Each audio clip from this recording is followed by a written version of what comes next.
Hi everyone, welcome to episode 5 of Memoria Mortis. Hi honey, how are you doing? Hi, how are you doing? I'm okay. I'm doing well as well.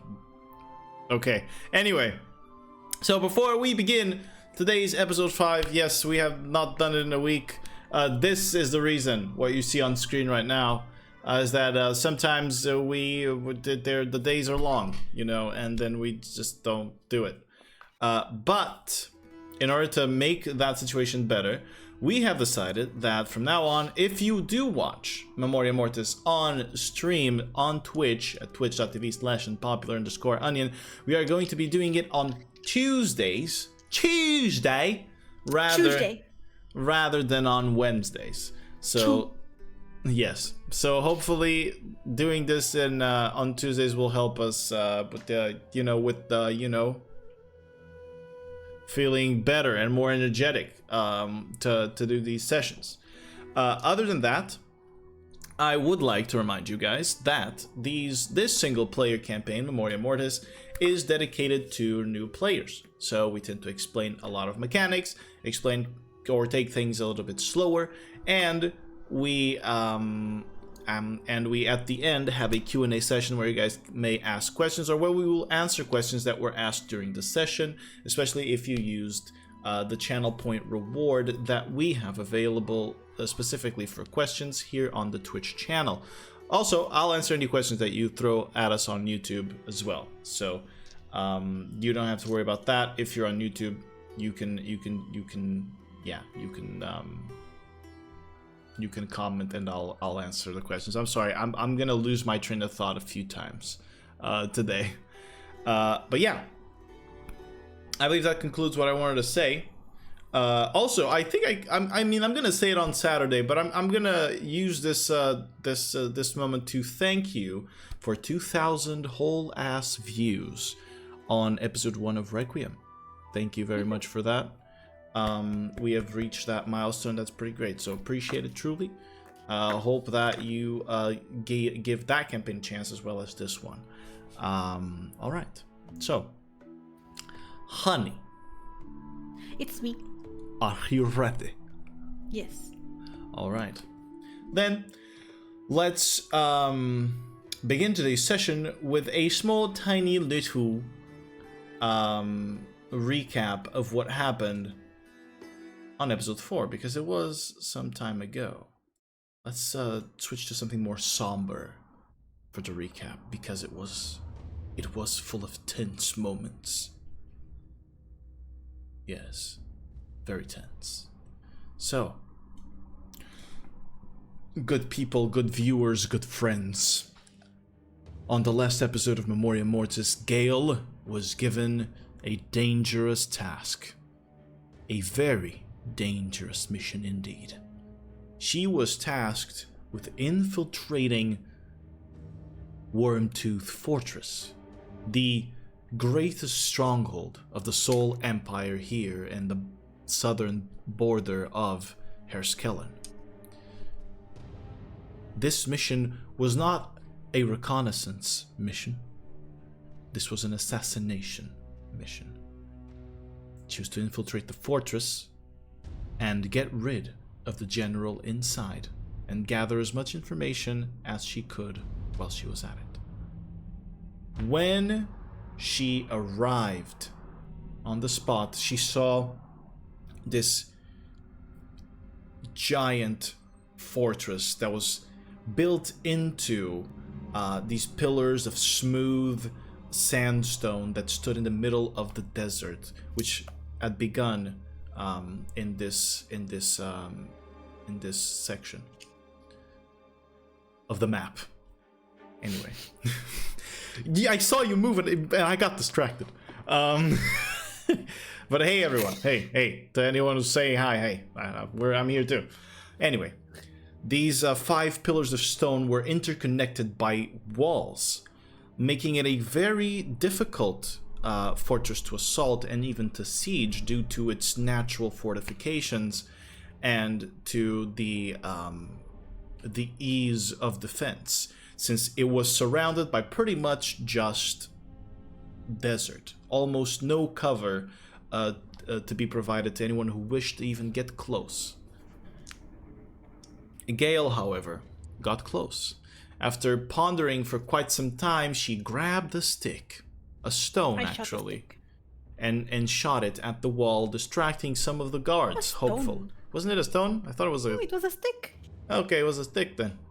And the stick distracted the guards for only just a few moments, although they did see some movement. Gael's stealth was too strong for them to be able to pick upon where it went, and to think of it more than just movements of some animals in the area, which they did exist. She then used one of the grappling hooks that was given to her, and she climbed one of those pillars of rock. As she climbed inside, she found a guard. She stabbed the guard and killed him quickly. But then, another guard noticed the grappling hook and rope, and began to climb up to the top, at the level at which she was in. And in that moment, Gael panicked, her inexperience revealing that there are weaknesses to her game plan. And so, after being discovered and that guard alerting everyone, Gael decided to jump out of that pillar of rock into the fortress and float down with a scroll of featherfall that was given to her.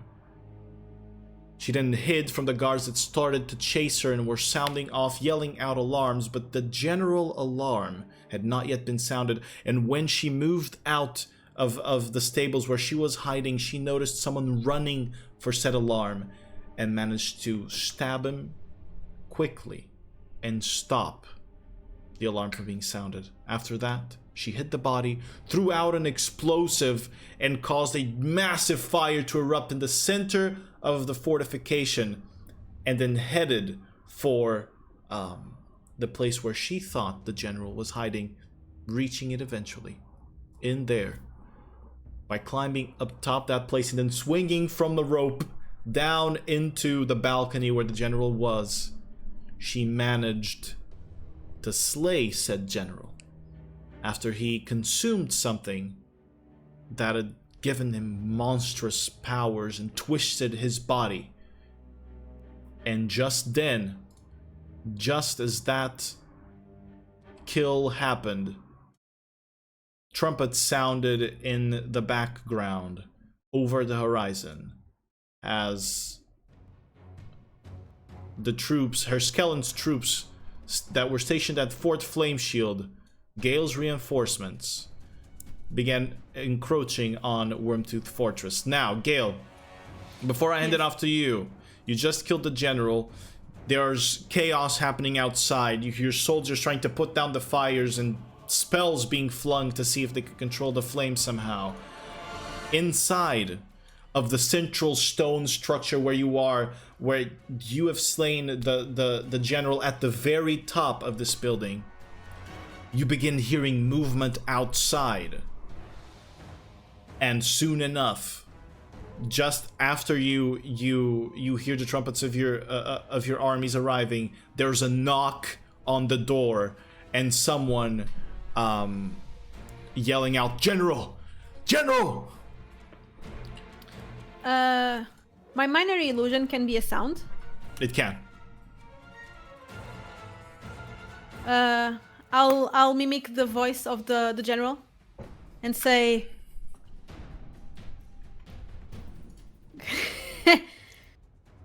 "Go ahead, soldier. I'll be right back. I'll be right there." I'll be right back. I was gonna take a nap. I'll be right back, bro. Okay, let me see. So it can last 1 minute. Yeah. I'm not sure that you can... I think you can create the sound in someone's voice, but for it to be a full sentence, I think that would be a different spell. That would be something like Magic Mouth. You do notice, however, that there are bookcases around in this office, which is built into the rock, the office or the room where the general was. So there are bookcases there, meaning that you, if you would like to, you can cover the door with one if you want to push one into the door. No, I don't. Do I sense it's only one? You sense more movement coming beneath you, actually, but you do sense that it's only one knocking on the door. I mean, you only heard one voice, but there's definitely movement beneath you. Like the whole structure is, there's the voices of the soldiers, and some of them are in common, others are in that language that you don't understand. Okay, I will place a trap right behind the door. Okay, you wait. If I jump, will I survive the fall? If you jump, will you survive the fall? Let me see. Let me look at the. Tell us, please. What's your hit points? 8. You would not survive the fall. Is any of the windows There's pointing one. to? There's only one, Yeah. and there's no rooftop. The rooftop is where you came from, and around you, around this region. So just for clarification, at this almost center, closer to the northern, or excuse me, southern side of the fortress, there is a stone pillar that is smaller than the other ones that connect the walls. And this stone pillar is surrounded by a palisade and is protected and seems to be kind of like the center of command here in the fortress. There are no rooftops nearby. They are further out. Okay, I will release a smoke bomb. Okay. You'll release a smoke bomb? And I will wait. And I try to hear the door open. Got it. So, for the smoke bomb, do you have you probably don't have it, right? Okay, so this is a 20-foot wide smoke screen that disperses in 1 minute. But you put it out, it encompasses the entire room. At this minute, you begin hearing the rumble of a distant army as well. There's more knocks on the door until General, I'm coming in, and you hear a knock on the door as the door slams down. Okay, I try to sense if he's going in with the steps and try to go past him. All right. So you do hear steps coming inside as he goes, trying to push past the smoke bomb. You did not place a trap, did you? No, I didn't. Okay. All right. So for you to sneak past him, go ahead and roll a stealth check for me at advantage because you are hidden by the smoke bomb. At advantage. A stealth. Yeah. Ooh! 26. There you go. So rolling at advantage, chat room, means rolling your 2d20s and picking the highest number. Disadvantage is the opposite. 2d20s, picking the lower value. All right. So you managed to sneak past him, but he's probably gonna come back. You hear him cough and go, General! I'll try to be as fast as I can. Just go down, all the way down. Okay, so if you're going all the way down, you hear soldiers moving in the floors down. Okay, I'll try to go to the floor below. All right, you move to the floor below, and you, with a 26 stealth, as you move down the stairs and you peek, I'm gonna say you see soldiers putting on armor, or not soldiers, this one is like more ornamented armor, putting on armor and exiting through doors. There's people moving in this floor as well. They seem to have more ornamentation to their armors, maybe someone in a higher station, but there are people in this floor too. You said it was a tower, right? Yes, it was a tower. How is there so much movement? Because it's natural made and it's filled with soldiers, because this is a military fortress, woman. Okay. if I throw another smoke bomb in the stairs, Yeah. would it cover the whole stairs? If you throw it down, so the next stairs are on the opposite side of where you are right now. They're not. So to keep going down, you need to traverse this whole corridor through which people are now moving, coming from other different corridors. You can throw the smoke bomb at the center to see if you can move down. I'll do that. All right, you throw another. I want to reach the end. You throw another smoke bomb. Okay. You want to reach the end. Judging by the size of this thing, this is not going to be the last floor. There are 4 floors to this. This is the third one. You still have the second one and then the first floor. Okay. Which is the ground floor. This one. If I jump through the window, if I throw a smoke bomb, yeah, and jump through the window. Okay, so first of all, you'd have to find a window, and yes, you would probably die. Oh my fucking god! Because this here now, like where in this section of the tower, there are rooms built into the rock, and this seems to be like a fully a sleeping area, you know, that's like connected by corridors. It's not just open ground. It's a full place where people are sleeping and coming out of the room. Okay, I'll go back up. Go back up. And I'll wait for the guy. At this point, the guy comes out. And I'll stab him right away. Two times. All right, go ahead and roll an attack for me. I'm going to say you can roll it at advantage because he's not expecting and proc the sneak attack. 17. 17 hits. Go ahead and roll damage. So it's 1, 4 plus 5. 8 plus 6 sneak attack, right? Yes, plus sneak attack. 10. 10 is what you need. He drops down dead. Okay, it gives me a little bit more time. Mm-hmm.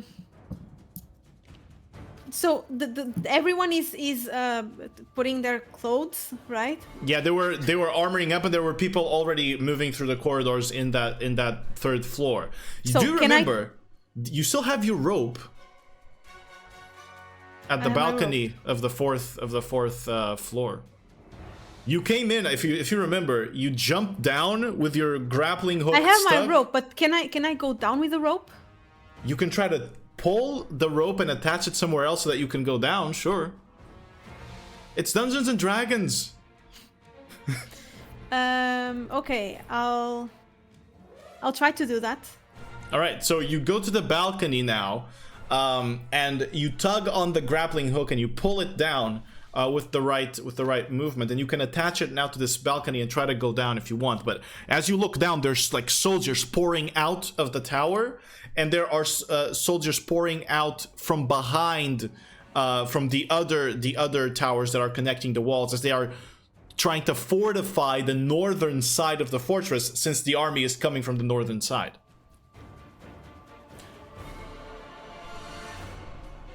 There's really nothing I can do. I'll just go.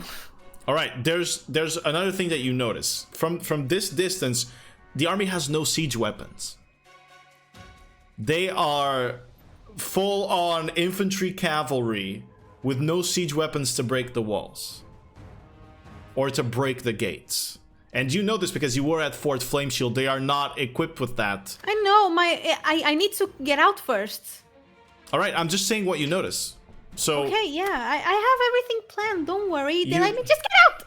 Okay, you scared your cat. So you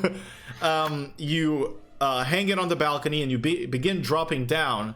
You get to, I'm gonna say, about the second floor, and as you are kind of rappelling down the stone, you see the guards pouring out. Are you kind of waiting for them to all leave the building, or are you going? Yeah, I'll wait for them to leave because I want to go in. And I want to set the trap inside this big tower. All right, set the trap inside this big tower. Got it. So there comes a moment where less guards are moving in or moving out, and this becomes a choice. Do you risk staying here and waiting longer and perhaps get spotted, or do you just go in and deal with whatever is inside? All right, you drop down.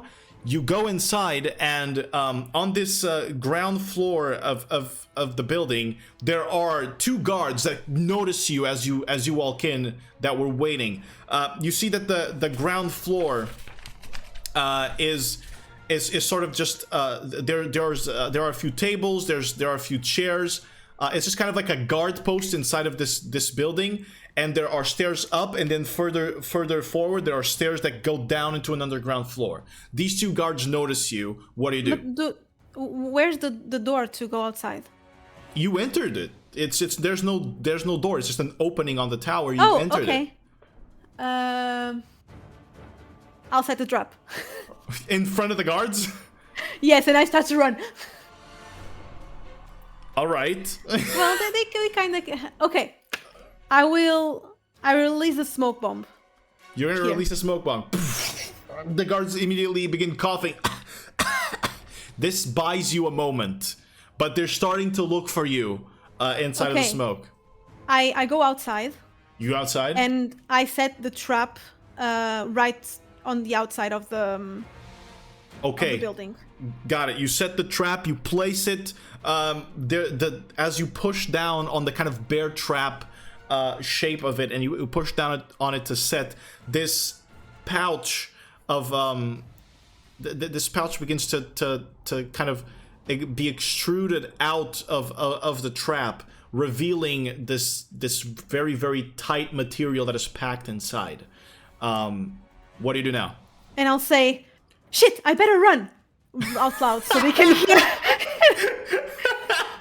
And I'll run as far as I can, so I don't get the explosion on my face. I'm not gonna make you roll deception here because you're actually running, but you run away. I try to enter a building. No. I try to go up a building. You're gonna try to go up a building, like up a house, not a building. All right. So there are quite a few kind of wooden huts and structures here, where the guards would garrison or eat or store their supply storage. You climb atop one of them. I'm gonna need you to roll an athletics check for me. Oh no, it's +0. 5. On a 5, as you are running and climbing this building, you get about halfway on a window before you hear. Actually, this massive explosion as the guard steps on the trap, and the whole building, the whole stone structure, or the entrance to it, comes down and blocks the opening from where the guards were coming. Part of the building chunks that explode out, and the wood from the palisade that surrounded it are shot forward. And as you were just trying to get on top of some building, the closest that you can, you are going to get hit by one of these things. I'm gonna need you actually to roll a dexterity saving throw for me, please. Oh no. Dexterity. Yeah. Oh, natural 20. All right, you take 3 points of piercing damage from a piece of wood that sticks into your back, and you manage to climb atop of that structure. The guards look back now. Every guard moving towards the center looks back at that building, and some of them split away and go towards the center command place here in the fortress to try and break away the opening and remove the blockage that you created. My idea was to center attention to the tower, so they go to the general and see if that is dead, because I can't really go around with a head in my pocket. That's not really Gael. So I want them to see that the general is dead. Mm-hmm. I thought the explosion would actually blow up everything. It's not strong enough. Okay. The trap is definitely not strong enough. With with all the commotion and all the everything. Yeah. I want to try to be as sneakily as possible and go through the roofs and be as close as possible to the main gate. All right. And throw an explosive there. All right. For safety measures, the gate is immediately sided only. Well, actually, no. The stables were on another wall where you climbed down. Yeah. The gate is not sided by many buildings, or there's not many buildings close to the gate. It's still about an 80 feet run or 100 feet run from the last kind of structure to the gate. But to be able to hop through the building, I need you to roll an acrobatics check for me. Acrobatics. 16. All right, that's enough. You even wounded, you're jumping over buildings, trying your best as you hear the rumblings of the army coming down, and you start seeing now or hearing the ballistae in the walls fire. And this whistling sound crossing the air of heavy bolts, and then the twang from the giant ropes that serve as the strings for these ballistae. But you get to that last building, 100 feet away from you. There's the main gate.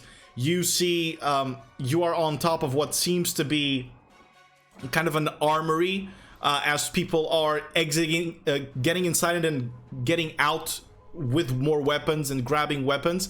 There's a fire kind of to your left and behind, which is the first that you had raised, and people are now starting to stand or to move in front of the gate, even if slower, because they are moving as a unit and as an army. They are starting to stand in front of the gate in formation, waiting, whilst more of them climb up the walls. They are with their back to me. Or they are starting to be. There's some that are turning back to go to the center, right? But then there are others that are facing the gate. Okay. You are kind of not immediately side by side with them as they are moving slowly. They are behind you, but they are facing the gate. Okay. Can I use my mage hand to throw something? To throw the explosives? Let me read. Let's read Mage Hand. I would assume... Because there's Arcane Trickster gets bonuses with Mage Hand from the Arcane Ledger domain, but let's see what the hand can do. You can use the hand to manipulate an object, open an unlocked door or container, stow or retrieve an item from an open container, or pour the contents of a vial. All right, you can use it to carry the thing, but it's a 30-foot range spell. 30 feet. Yeah. Okay. And right now, what is the... You're about 100 feet. 100 feet away from the main gate. 100 feet.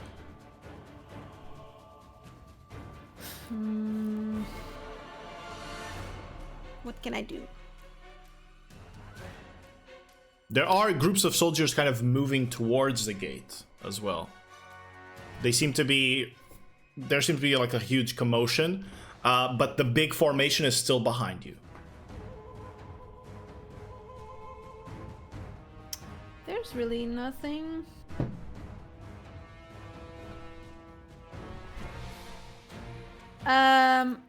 Okay, I don't know if I can do this. Wait.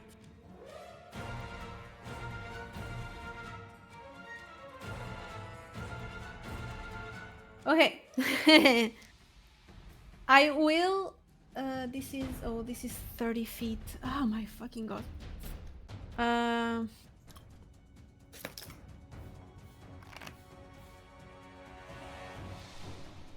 The only exit I see is the gate.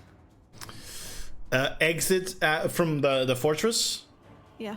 Yeah, there's the main gate facing, or northern gate facing the troops, right? Your troops that are coming, and then there's the southern gate, which is on the opposite side, closer to that structure that you were trying to break down.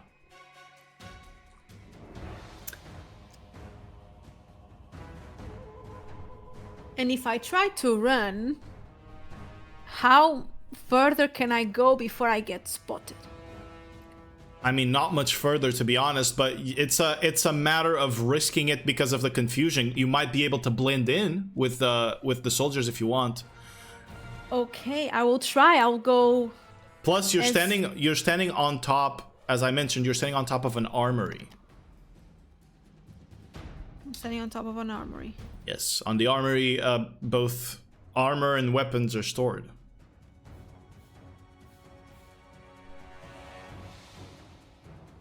I don't think that's really... Can I put the explosive on the crossbolt? On the crossbow? No. Crossbow, yes. You would... No, that's probably not a good idea. Will an armory have a slingshot? Who knows?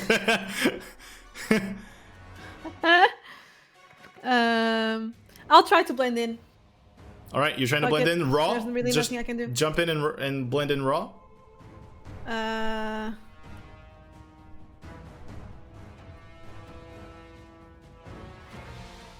Okay, can I, with minor illusion, make my clothes similar as theirs?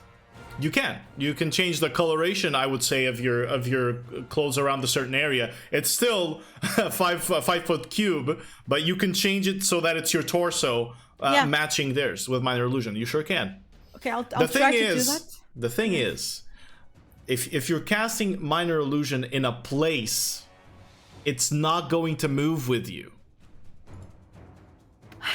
My God. It's a cantrip. You can't really push what a cantrip does, and you're not an illusion wizard, so you can't mutate the illusion as it goes. When you cast it, it happens there. Okay, then I will try with my mage hand. Yeah. Put the mage hand on top of them, so that will distract them. It's 30 feet. Okay. So I will wave with my mage hand on top of them. Mm-hmm. Or I can mimic the sound of arrows falling, like. You could do that on top of them. You could do that, yeah.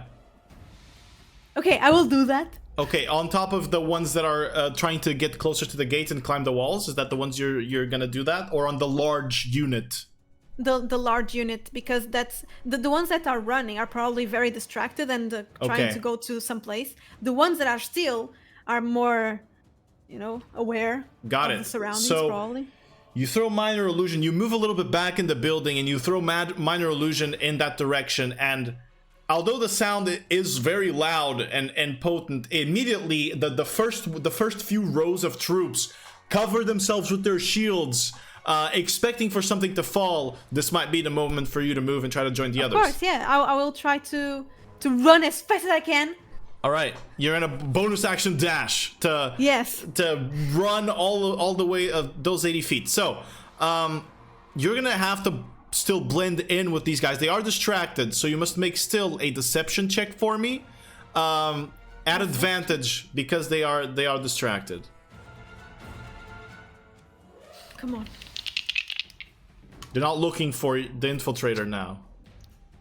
12. All right, that's good. That's good enough. You managed to sneak to run with them. A few of them kind of push you off and try to climb up, and even give you orders in that unknown language that you're not aware of what it is. But you do reach the gates of this place. I don't want to reach like the gate. I don't want the gate in front of me. I just want to be close enough to throw the explosives, because I don't want it to explode at my face. All right, got it. So you are close enough to throw your explosive at this point after moving. So it was 100 feet. So after moving 40 feet, you are close enough to throw it, because you can throw it 60 feet, I believe it says in the item. Yeah. So you can throw it. Yeah, I will throw it. You're gonna light the fuse and throw? Yeah. All right, you light up the fuse and throw as you keep getting pushed and bumped in by those people. What do you do after you throw it? I start to run back and immediately hide in a house or in the armory where I was. You can go back to the armory. Okay, you run away, and as you're running away, a few seconds pass, and you can almost hear in your ears the psst of the fuse, as then this giant explosion pops in the gate. I need you to actually roll the damage on this one for sure. So you have the stat sheet there. Do you want me to look for it? I think I need the stat sheet. Okay, I have it here, or the block for the powder bomb. I need you to roll 4d6 and then 3d4. Okay. Let me just.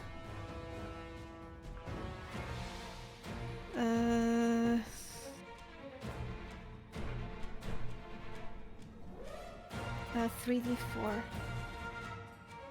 1, 2. Oh. One more.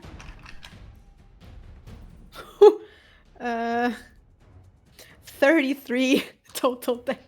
Doubled because it is the structures. Oh my God. As you see this giant explosion, and you look back from the window of the armory, a hole is bursted open in the metal gate, in wooden gate. It is kind of metal reinforced. It is just there's just a hole as the gates are just thrown wide open by the explosion. And not long after, charging into the gate, you see the banners of white and red of the righteous flame as horsemen walk inside of the fortress of Erskellen soldiers.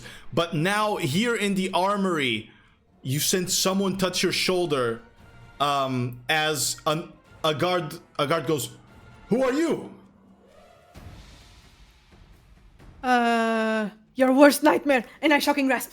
Go ahead and roll an attack. Oh my God. Shocking grasp +4. 8. As you try to reach for the person, it hops back as it sees the zap. It is going to try to grapple you. Oh no.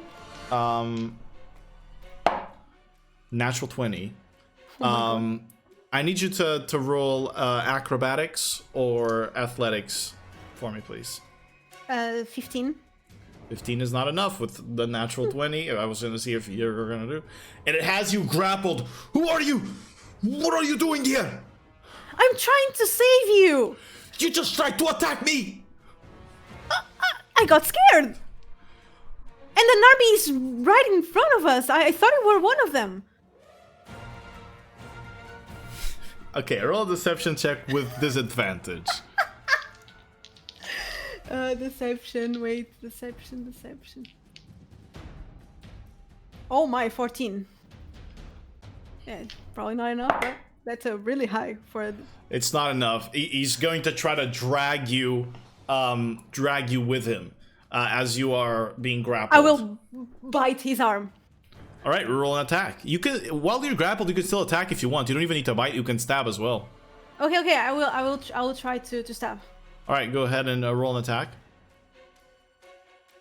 25. 25 hits. It's just a regular attack, or are you triggering Arcana Segmentum? Oh, I will trigger, of course. All right, then you move your hand through the blade as you electrify it with the shocking grasp. Go ahead and roll damage. Do I add the modifier? Yes, you add the modifier. So 1d4. 9 plus 5. All right, 14. so you stab the guy in the side as the shock curls across his body. He falls to the ground dead. Okay, I'll try to see if there's anyone else. Right now, no. The armies are fully engaged in battle outside as you hear the horses jump across armor, the clinking of shield and sword.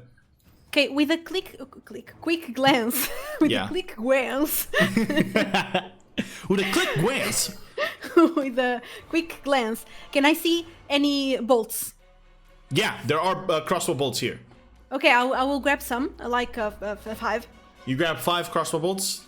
I don't think I need anything else. Okay, and I will get out and I go to the roof again. Okay, you hop back in the roof. It's not a pressure situation, so I'm gonna say you can hop back on pretty easily. And I'll try to help my RB. I will. All right. Pew, pew, pew. 5 bolts. Snipers. I'll be the sniper. All right. So, as you witness this, and as you are a part of this battle, there is a moment where, you kind of see in slow motion the flames rising up from the side of the gate on fire, thrown open. You see the not only the horsemen at this point, but also the infantry moving inside and climbing up the stairs and the watchtowers to flood through the walls. You had already caused a pretty big dent with that explosion. You already caused a pretty big dent here to the army, but you now see that the troops at Fort Flameshield, although not equipped with siege weapons, outnumber whatever it was that it was here inside of Wurmtooth Fortress. And you see horses jumping on top of the shields of the enemy as they try to break, and there are pikes coming out, piercing through the Erskellen soldiers as they themselves also cleave heads, moving through this core infantry of the Wurmtooth fortress. You shoot out bolts, you eliminate a few targets yourself. With the minor illusion, is the sound loud enough for people to hear if they are in battle? And it might or might not be. I feel like in the description, if we go here, yeah, it says its volume can range from a whisper to a scream. Okay. A lion's roar, a beating of drums, or any other sound. I will try. Oh, yeah, I can't. I'll try to go to a building next to where the most commotion is happening. Okay, you kind of are already in one such building. And I'll scream with everything I can. Your general is dead! All right. Okay, go ahead and roll persuasion. Persuasion. Come on. Natural 1. I choke in my own saliva. Your voice is lost in the battle at this point. But there are still soldiers of yours that have made this side of the fortress at least safe, and the infantry is running through. In a quick moment, you notice a face that you recognize walking inside, shield and sword in hand. You notice John Flintright, that you know from Sorenshire, the stonemason's son, moving through the battle as well and charging in at the enemies. But at this moment, the battle is fully going on, but the enemy forces have something that they had not shown thus far. As you see magic being flung from the top of the southern walls, these balls of fire being shot down and exploding over soldiers, killing them by the dozens. The fort's morale is not broken yet. You sense that you have to find a way to get them to realize their general is no longer with them.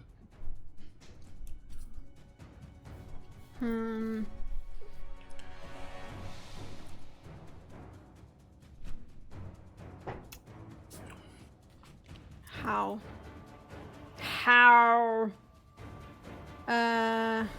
Can I see a megaphone? No, but you do see tons of soldiers that are on your side. Okay, I'll go through them and I try to say, their general is dead! Warn! Scream! Do something! Their general is dead! As John recognizes you, being probably one of the only ones that knows who you are, he grabs onto your shoulder. You're alive! Yes, Where? I killed the general. Where is he? He's on the tower, the big tower. Then let's go get him. And he starts running there with you. As you see him in his full plate armor with the surcoat, the red surcoat that sports the white righteous flame of Rauno. As you both run across the battlefield, flinging off blows and slaying off guards as he is with you. He goes, "You look pretty hurt." I'm not okay, but I can manage.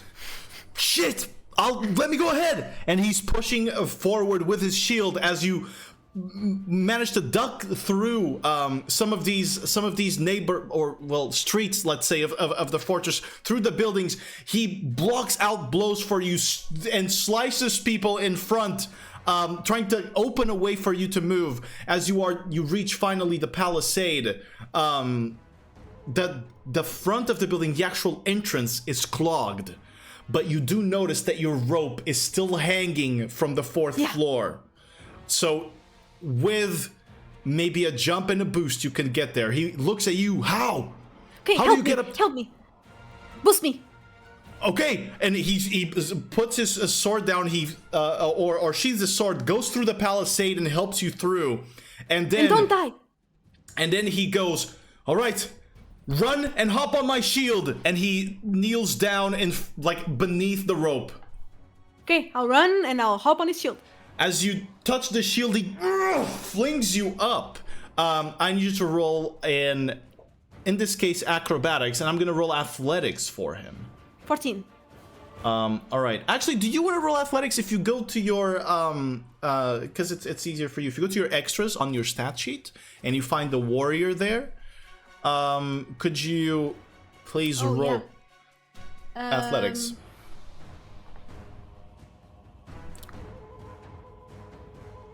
Wait, how? Oh, athletics plus 4, okay. 18. 18. He pushes you and you hang onto the rope and begin climbing up again. You kind of even get pushed almost halfway in, but you manage to climb up and reach the top floor, the fourth floor, where the general's kind of twisted body still lays dead. Okay, I'll try to drag the body. You drag it. It is hard. It is heavy in this form, but you manage to drag the body all the way to the balcony. Okay, and with my mage hand, I'll try to grab it and throw. You're just gonna throw it out? What can I do? You hear John as he sees you up there. He says, "Hang it over the balcony." Okay, I'll hang it.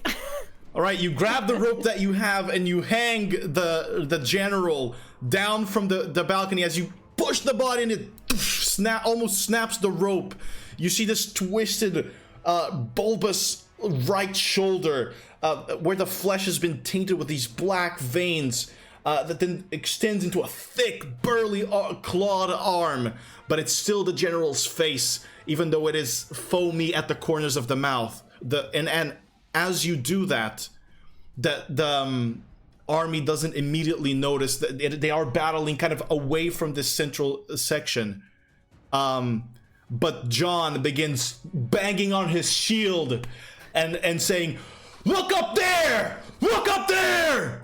And I'll scream, "Your general is dead!" And as you do, and the troops look at their command center and see their general dead, you begin hearing, "No! The general is dead! Retreat! Retreat!" And they begin moving back as their morale is broken, and you see your forces continue pushing through and spreading throughout the entirety of the fortress. As the mages that stood atop flinging spells begin disappearing, vanishing in this strange mist. And the southern gates are blown open for the last few soldiers to move away and retreat over. You then see among your own soldiers, the Ashkelon troops, Lord Ivan Liamham, who begins screaming out for his soldiers to not pursue and to not chase after the ones retreating. and commands a full sweep of the fortress to hunt for anyone left inside. But soon enough, the cries of victory begin to erupt from the Herskeli soldiers, and John himself yelling out as well, his first battle won, thus bringing us out of the stressful situation of combat, as the soldiers just eliminate over the course of the next half hour the remaining enemies within the fortress.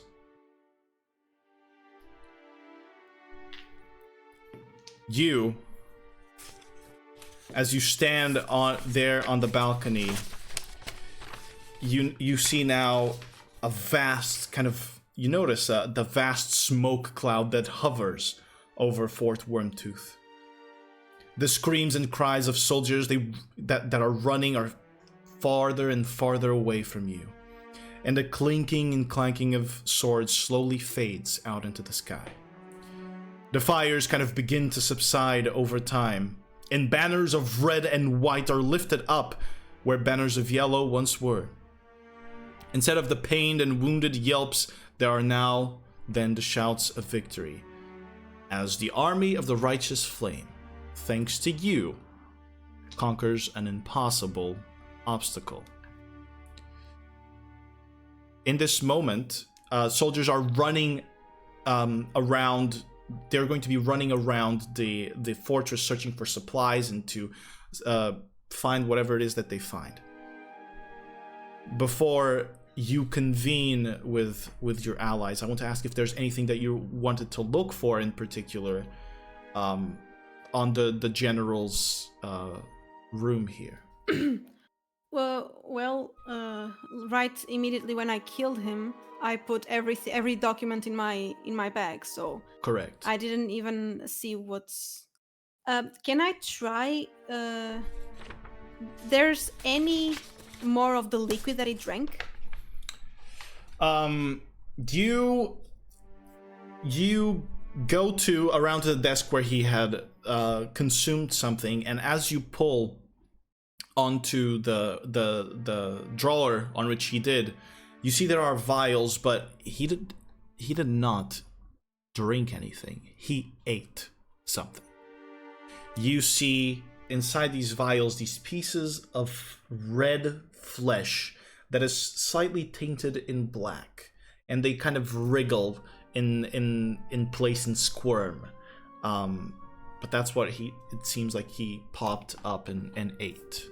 You can grab those if you want. Okay, I will eat one. I'm joking. I will grab it and put it on my pouch. Okay. On my handy haversack. Got it. Any books? Interesting books. None that seem to be of importance here. There are some, or there is a book that seems to be kind of a cipher that matches common with another language that you don't understand, and it seems to on the title to be pertaining to the language they use in the military, so that they may hide their commands in between each other against invaders to avoid speaking common.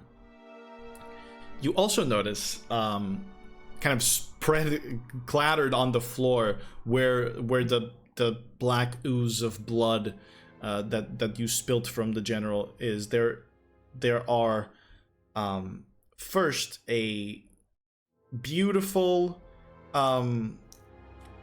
polished scimitar that has a golden hilt that is kind of, curved at the tips with 2 rubies on each one. You also find a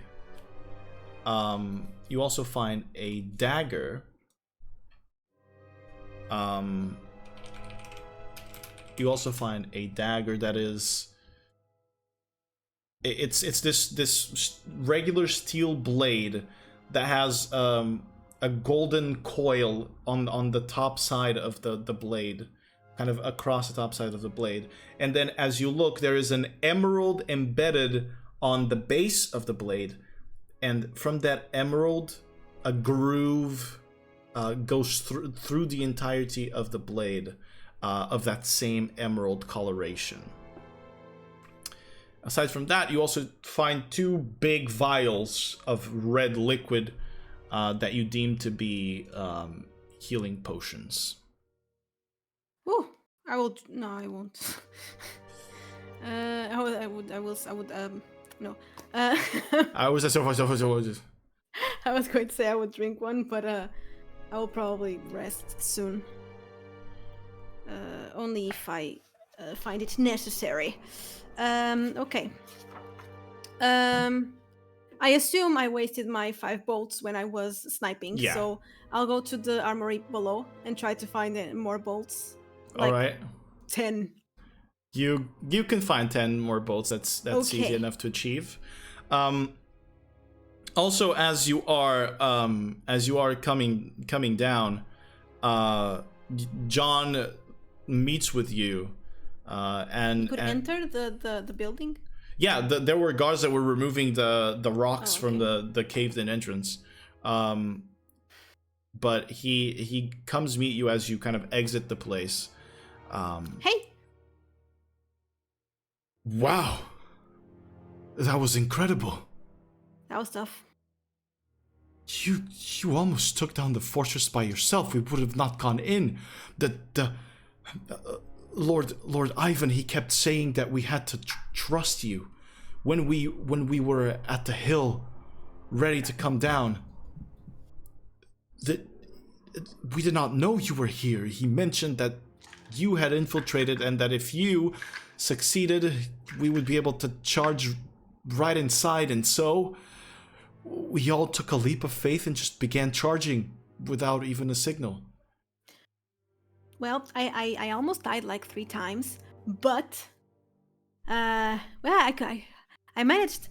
I could. Yeah. You're a hero, Gael. Nah, I wouldn't say that.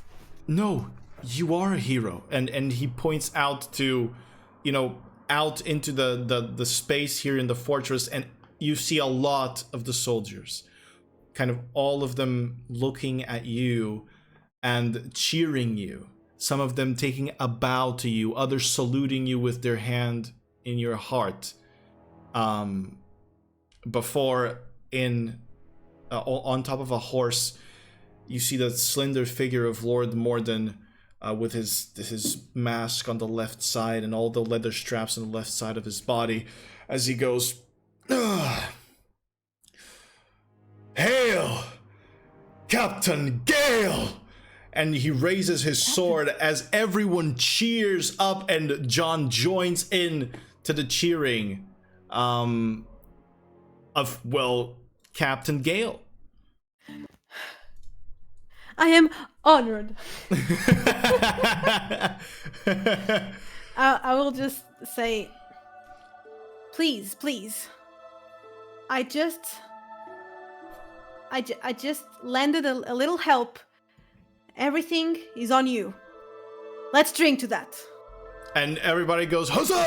Yeah!" and cheers you on. But John kind of pushes you forward into the middle of the soldiers, as they all immediately grab you from under your legs and throw you up. Please, with consent. Here in the middle of the army, and the men and women of Herskellen, of Fort Flameshield, are thankful to you. You are eventually, as everything calms down, as Lord Morden makes sure that the entirety of the army acknowledges you, and acknowledges you as captain.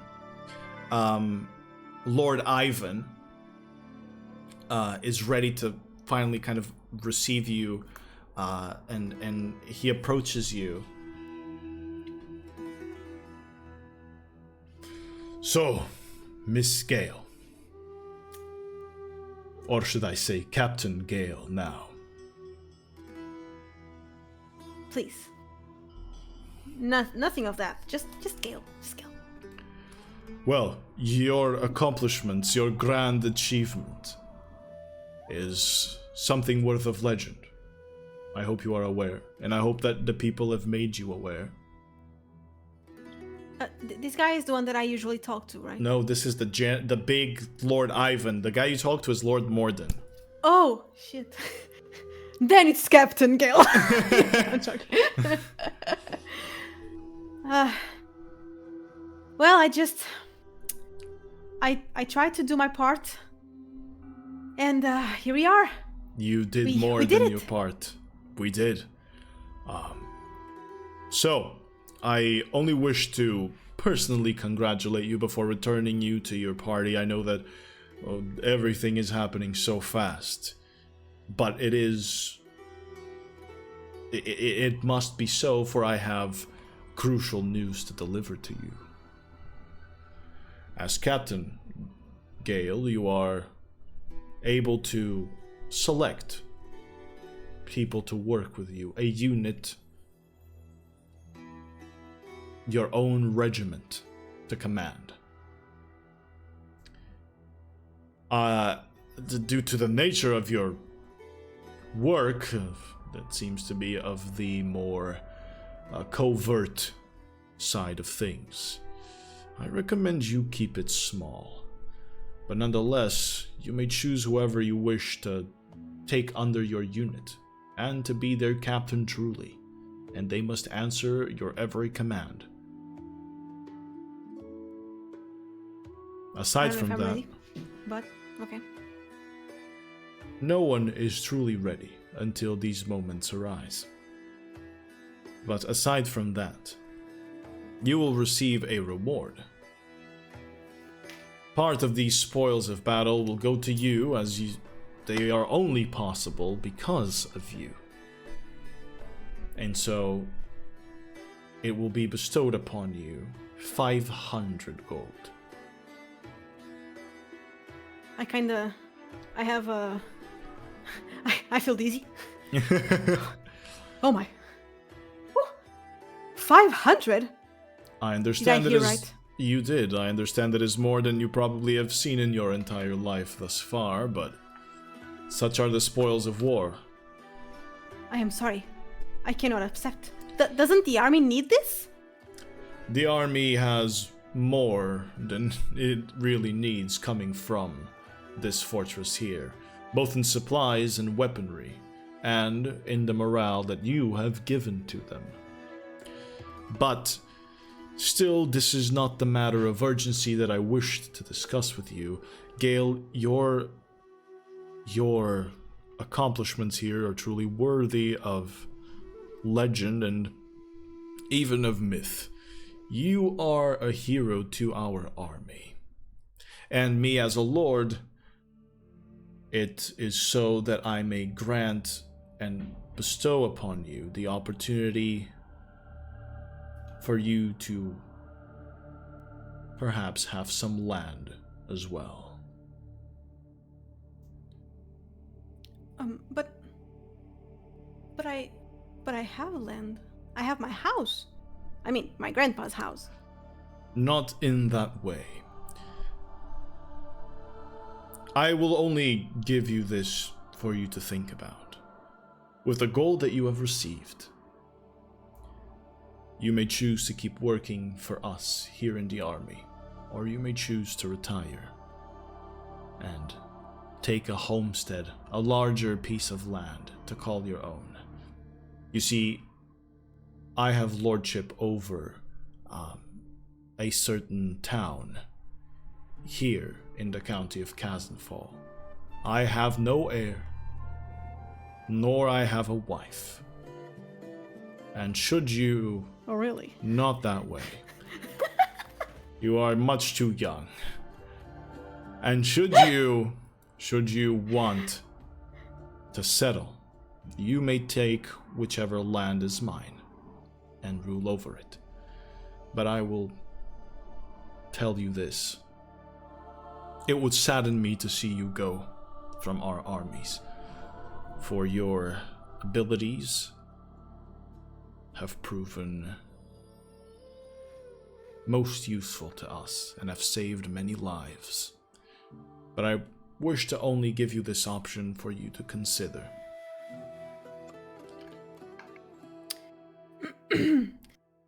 I don't need much consideration. Well, Goodbye. still. No, I'm joking. That would be so cool. But no. I've seen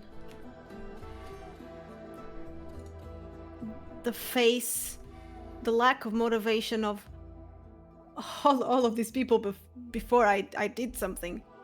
These people need me, and I'm not saying this. I'm not bragging, but if I can make a difference, destroying our enemies, then I will help.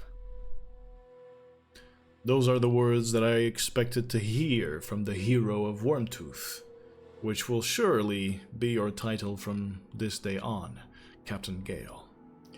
Well, aside from that, did you recover or gather anything from the command tower here in Wurmtooth Fortress? I did. Maybe I should talk to Lord Mortem more. I would advise the same. I wish to only know if there was something of worth there, but Lord Morden can probably decipher whatever it is in there. Yes, a lot there's easier a lot than I of can. documents, and their general, he ate one of these things, Lord Ivan and he transformed. grabs the thing. Oh. Unsettling. But these are the sort of magics that the Empire conspires with.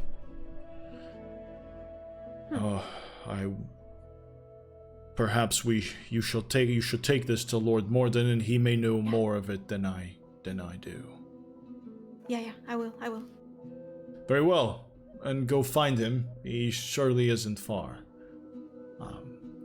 And as you're kind of having this discussion in the armory that he's taken kind of as a station here, he asks you out, or asks you to leave.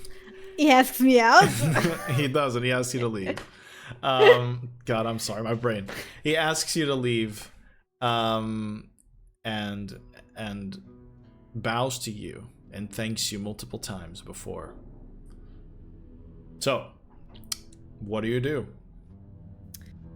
I try to find Lord Morden. All right, you find Lord Morden, kind of close to the entrance of that command tower, where he is taking notes of the supplies that are being taken out of it, and passing on that note to someone else as he sees you. And this whole thing has happened sometime after kind of the big celebration of you as a hero. So you had split before, and now you meet once again. And he goes, "So, Gael, I assume your conversation with Lord Ivan has gone very well, judging by the smile on your face."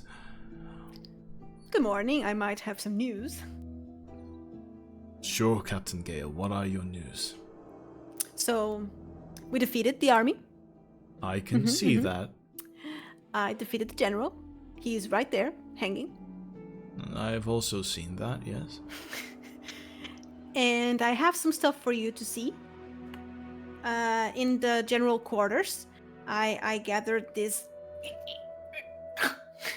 and I put all the documentation. All right, he grabs part of it, and then he signals a soldier to bring kind of a chair or a table or something from inside for him, and he places it down, and he flings through it. And he goes, most of these are troop positions, which are going to be useful, definitely, in the future. And then as he kind of flickers through it, he goes, huh. Now this is interesting. This document here uses the cipher that I had previously decoded.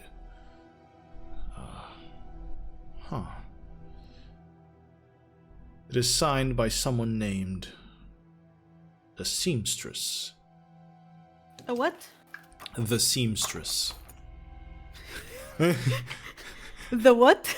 You're alone here. I can take it slowly. The seamstress. SEAM stress. Stress. Okay. It seems to guarantee the arrival of Ejder Yesi and Ejder Vials. Now, whatever. Vials? Yes, Ejder Vials. This? And I show it. He grabs it. Well, I am not aware of what the word Ejder means, but this is a vial. What is this? The general drank it, and it kind of transformed in a really disturbing way. He ate it. Yeah. You see Lord Morden uncork the vial, and with his left hand, he picks up the piece of flesh as he kind of pulls out his glove first and picks up the piece of flesh.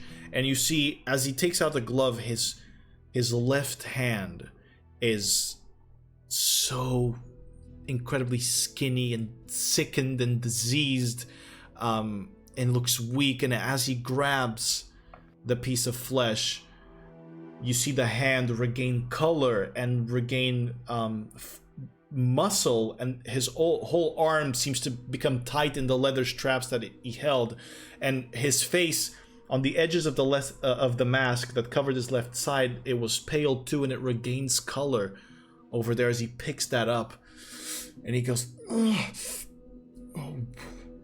what is this?" Happening?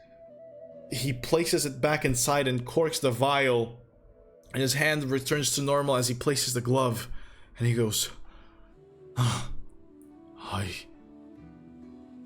don't know what it is. I may need time to look into it, but these pieces of flesh seem to be somehow magical and alive. What did you feel? I felt a strength in myself that I had not for many years. Please be careful. When he ate that, he was not human. I will be careful, but I must take a look at it. Don't eat it. From my immediate analysis, it seems to hold extraordinary healing power. Still, I will... Well, it healed my sickness, even if momentarily. Or at least masked it. I will look into this, and I will see what I can find, but it is most likely that this will have to be taken to Kazanfall for a paladin of Rauno to look at. Don't get tempted. I won't. You can be sure of that. There have been You're one many... of the few friends I have here. I don't want to lose you. It gladdens my heart that you would call me a friend. Well, still, was there anything else? Did I grab the book? The cipher? I would say you did, yeah. Yeah, only this book? He takes it. Oh, this would have been useful a few days ago. But I will keep it to confirm with my own readings. Thank you, Gael. Oh, and I got this. And I got the scimitar. I get the scimitar and the dagger. He grabs them and goes, "Oh, they are light and very well balanced. But I have no use for them. I cannot fight. So, these are yours. Keep them." Okay. Can you see if they have something special? Special? Suss's vessel. I can see if they have Suss's vessel. And he grabs both items and places them on top of the table, on top of all the documentation that you had left. And he takes out this little scroll that he has, kind of very rolled up in a small little casing, leather casing, and he takes out that scroll and unfurls it and places it on the table, grabs the items and places them on top of that scroll. And he goes, well, I was given this a long time ago by a friend of mine that was with the Drauguri back in Heatherlig. I have a few of these, but I do not want to use them on weaponry. I guess that I have no choice. You don't need it. You don't need to use it. I can just. Gael, I would do whatever the Hero of Wurmtooth asks of me. And he I don't like this. burns the scroll. He kind of creates a spark with a little flint that he has, and the scroll burns. And as the scroll burns, it had these kind of strange markings and runes that you could not read, and apparently neither could he, as it seems to hum with magical power that is then fed kind of into his eyes. What you do have is a dagger of venom.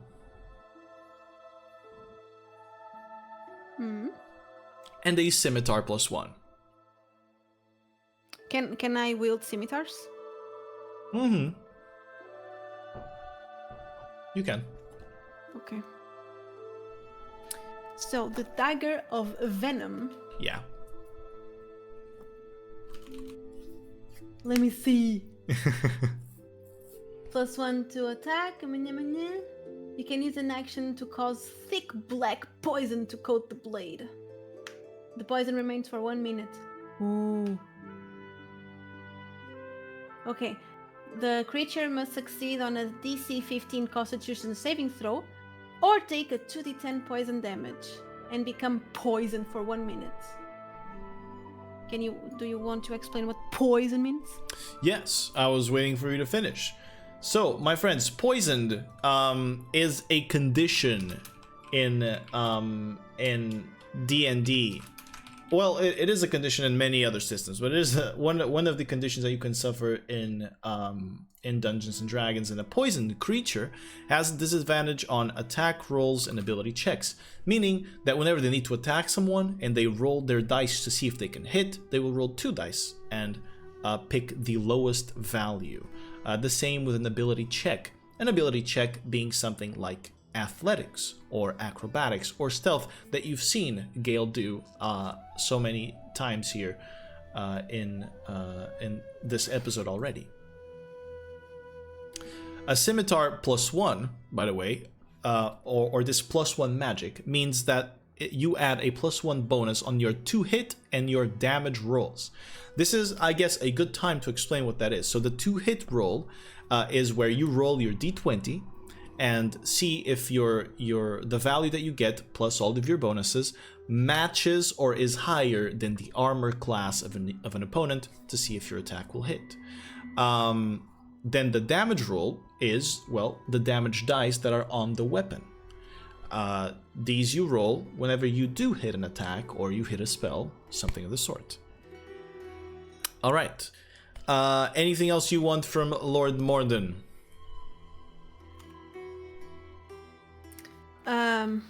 I will say,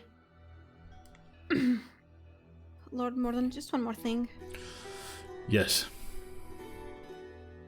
Thank you for trusting me.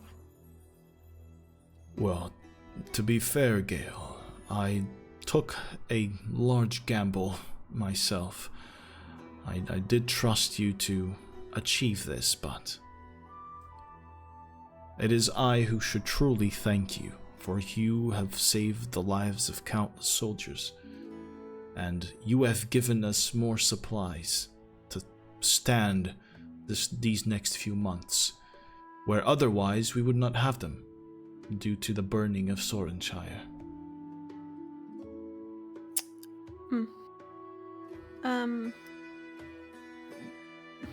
Wait, one second. Did you hear any of the words I said? I know you so well. I know you so well. See? And then you say it's my fault that you... You said that because of me, they got a lot of supplies. Oh, you listened to the last 4 words. Because I know you, and I know you at this hour, and when I saw you pet the cat, I knew, yeah, she's out. She's not gonna hear any of the words. It's just classic you. Did you say anything important? No, don't worry about it. So Lord Morden is going to strike you with his sword.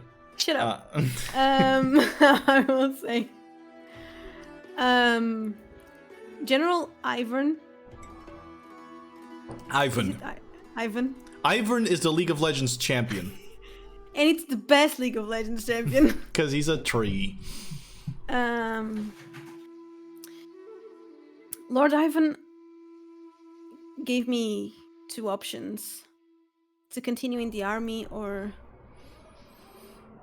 well, to grab the 500 gold he gave me and go set in a land. But that's not me. I don't think I want to do that. What would you say? Huh. Well, Gael, you have done in just a few days what some soldiers, or even knights, even paladins of our kingdom accomplish in lifetimes. Your existence is miraculous. Your success equally as miraculous.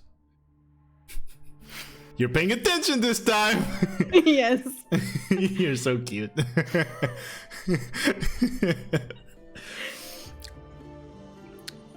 But you have done whatever it is you owed this kingdom. I would not hold any resentment towards you were you to leave this life behind for good. That is the logical decision. But if you will allow my sincerest opinion, I would not like for you to go. If there's a chance that you may save more lives than you have already with whatever gifts you have been given, then perhaps it is not to the kingdom that you owe that, but to its people. Not to the king, but to the farmer. Maybe even to your grandfather. And if you have accomplished these things on your own, as captain, and with your own team, then maybe you can accomplish even greater things. Maybe. I joined the army. I don't really know why. What did I have in mind? Because what I want is, well, to destroy. to. Okay, Decepticon. I want to destroy the people that killed my grandpa. But now that I think of it, they said they didn't want to specifically kill my grandfather. They just wanted they just wanted chaos and burn everything, and unfortunately my grandfather was there. But it was by killing one of them that my powers came through. I didn't know that I had them before, so maybe that's a sign. There must be some reason for your awakening, surely. And there is really only one way to find out what your limits are. It's to keep pushing them and to nurture whatever it is that you have. I am not very well versed in the ways of magic, although I am in the ways of alchemy for now. But perhaps there are people we can find that can help you. But this is truly not the place. The people of Casenfall and the county all around are severely wounded still from the Civil War, even if it was hundreds of years ago. Those were dark times, and times where the great grandfathers of these people fought in wars and were lost forever, where families were broken. But still, if you can put your abilities to good use and keep finding out about them without being of threat to the people, maybe you will awaken more than what you already have. Probably.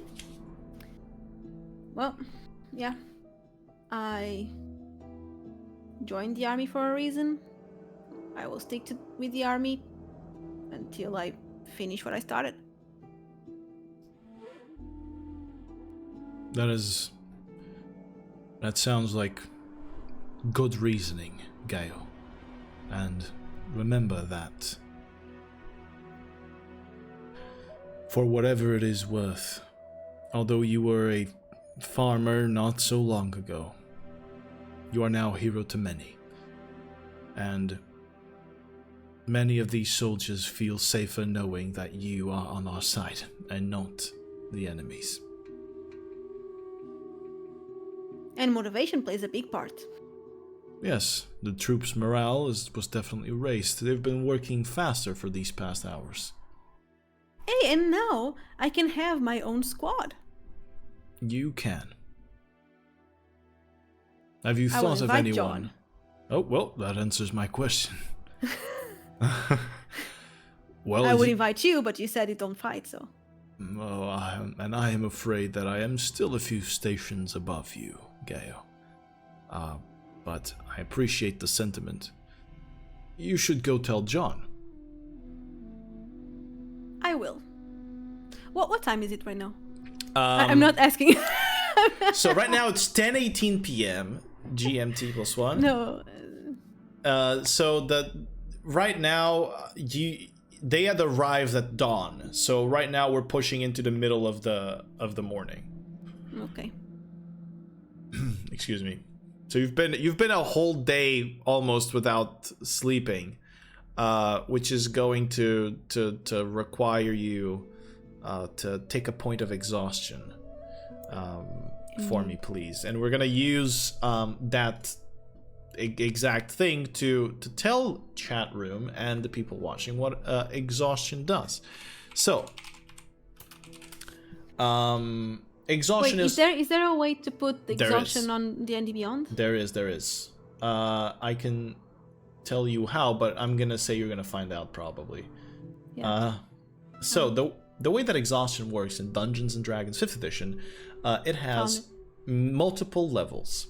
A level of exhaustion gives you disadvantage on ability checks. Further levels are going to give you more debuffs, like having your movement speed, having disadvantage on attack rolls and saving throws, having even your hit point maximum halved completely.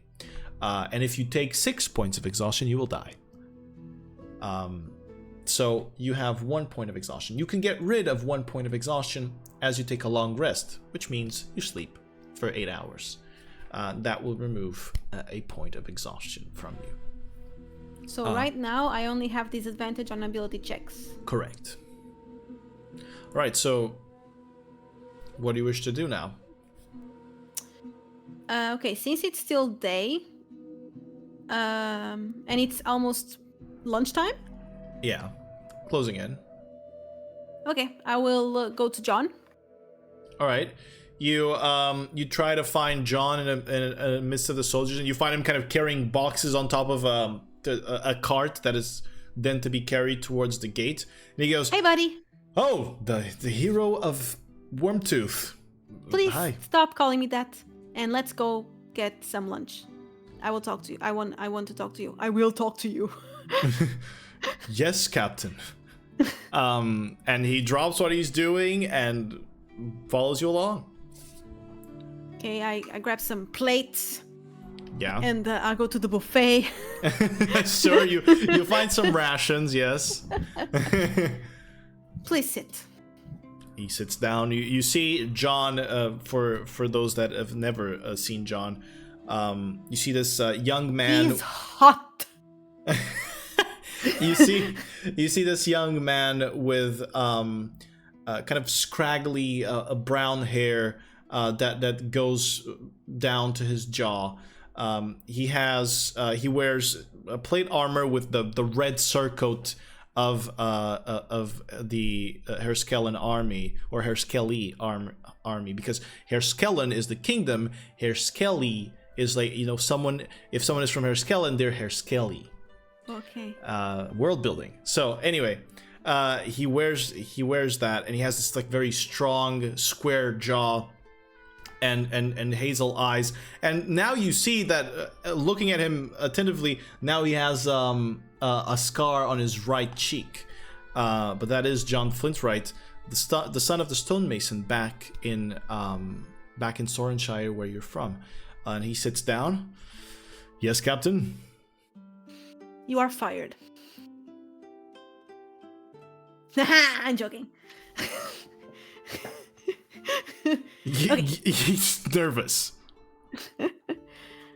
So, you see, I am the hero of this, and they told me that I could form my own squad. All right. And I want you to be part of it. Oh. Unless you don't want it. Surely I do. Working with a familiar face is much better than being around some nameless soldiers that I'll never get to know. That I never thought I would even be competent enough to fight in this battle. If it had not been for your speech, I would not even be here. So yes, I owe to you my life in a way, in more ways than one. So yes, if I must pay this debt with my own life, with my own service, then I will give it to you. I will put my face really, really, really, really close to his and say, "Do you really want it?" Does working under your unit mean that you will get up close to me like this as a lot? No, just now until you answer. Then yes, I'm sure. Okay. Now go back. Okay. But what does this mean? What are we to do? I don't know. Well, you are going to do what I say. Pretty much it. Because I am your captain now. Look at me. I am your captain now. I Yes. always wanted to say that. That is one of my dreams as well. Maybe one day I can be captain too. And, well, since I'm going to continue in the army, so you're going to stay with me. And, All right. And I will do my best to keep you safe. So we're going to work together, and maybe with some help I can do greater things, and you can do greater things, because with each other we are better. an incredible speech from the Hero of Wurmtooth. Oh. Yes, I accept this duty with honor, and I will do my very best to be your shield and to be your blade wherever it is you need me, Captain Gael. Thank you. But when we are alone, you don't need to call me Captain. We're friends, okay? And you don't need to be all nervous. We're cool. I understand, but it would, if you would not mind, it would make me more comfortable if I were to call you Captain. Okay. Thank you, Captain Gael. And you Eddie, soldier. You see, you see his he smiles and then relaxes, and you kind of you had met John Flintright back in Sorenshire, and he had always never found his place as the stonemason in his father's trait. He had learned it and he knew of it, but it was never it was never something that he showed any passion in doing. And now you see in his face, although wounded and bloodied a little bit and bruised, you see in his face this, and in his eyes, this fire of having found something where he feels needed. Aww. And you have yourself, and this to clarify for chat as well, Gael here has her first sidekick.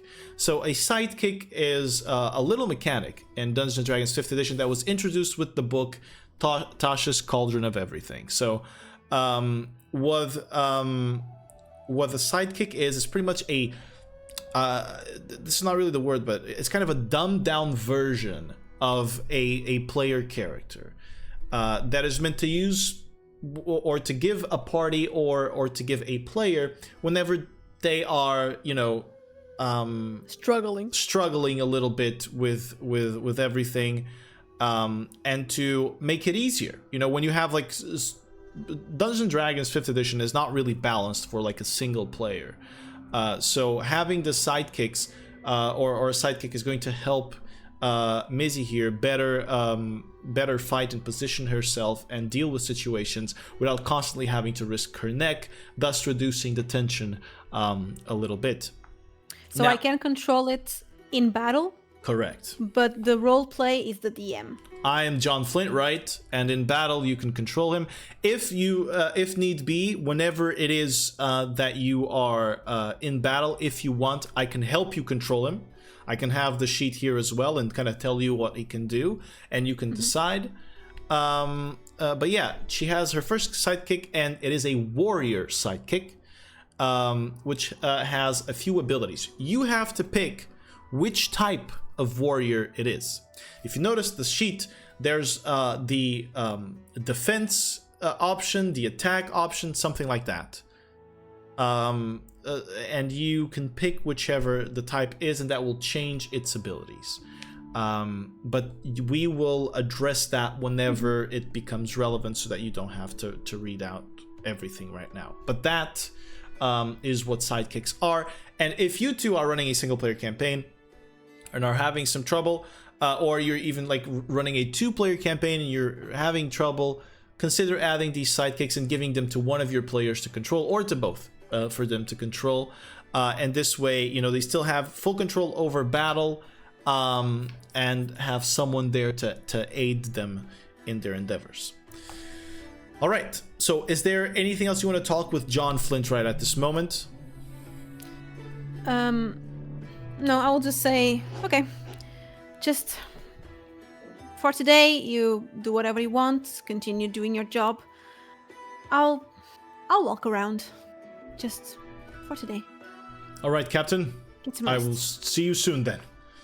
And he gets up and grabs and goes grab more boxes to help with the supplies. And so, after a few hours of looting and stocking up, finally Lord Ivan gives the signal for the army to retreat. As you remember, this was never an effort of occupation. for they could never hold a position like this. This was only to send a message and drive back the soldiers. An unsanctioned attack from Fort Flame Shield exclusively, not even coordinated with the other forts. And fortunately, it worked. And now you may retreat, and everyone may retreat as the order is given. The carts are carrying, and there's even soldiers carrying more supplies and moving the army away back north in the direction of Fort Flame Shield. As we do begin this movement, the army will have to camp for the next night, which will give you the option to achieve and accomplish a long rest, thus regaining all of your Can I do something before I go to sleep? Exactly. I was going to ask you, is there anything that you wish to accomplish before going to sleep? Okay. At night, I'm in my bed. I get up and I go. I'll try to find an area with no trees so I can look up to the sky.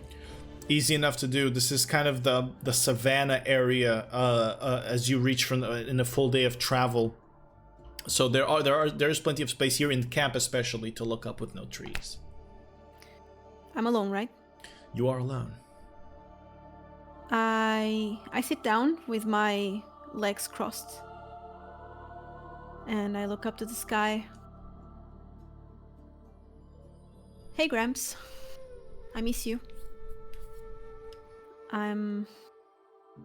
You would be baffled if you knew what I just did today.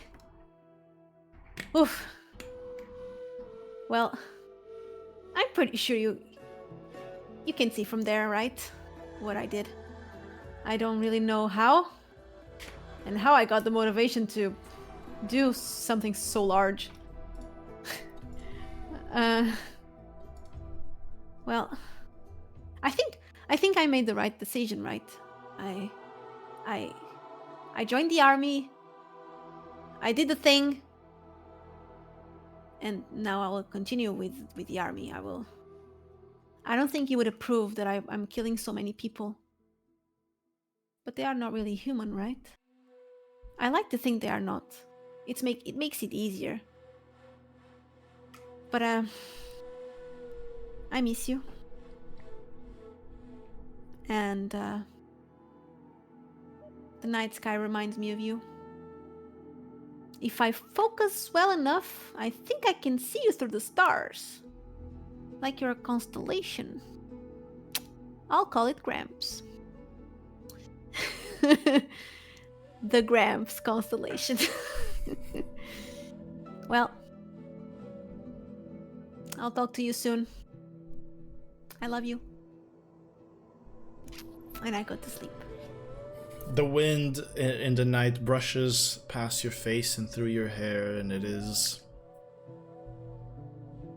comforting, even if a little bit cold here at night, reaching close to you know, almost I wouldn't say freezing, but very, very cold temperatures.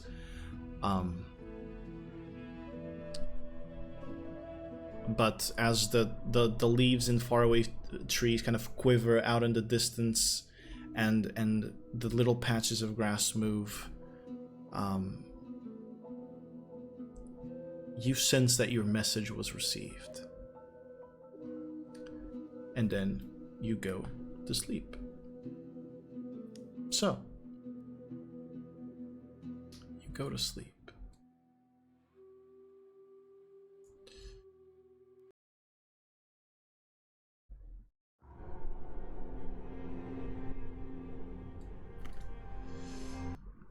Oh shit, sorry.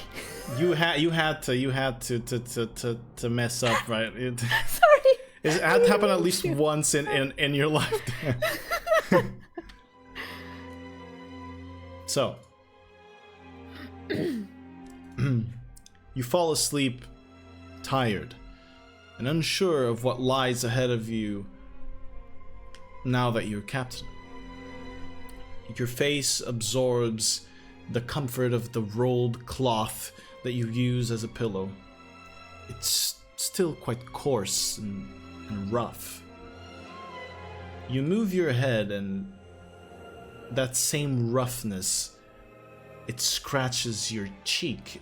It no longer feels comfortable, and you sense a warm liquid trickling down your face. And you open your eyes and you see flame all around you. Plate armor glints with the fire as you see dozens of soldiers on the ground, scorched, dismembered, and disfigured. More fire explodes out in the distance. The ground shakes. You look up and you see the black-robed figures throwing spheres of roaring heat down into the ground, and bodies erupting from the impact.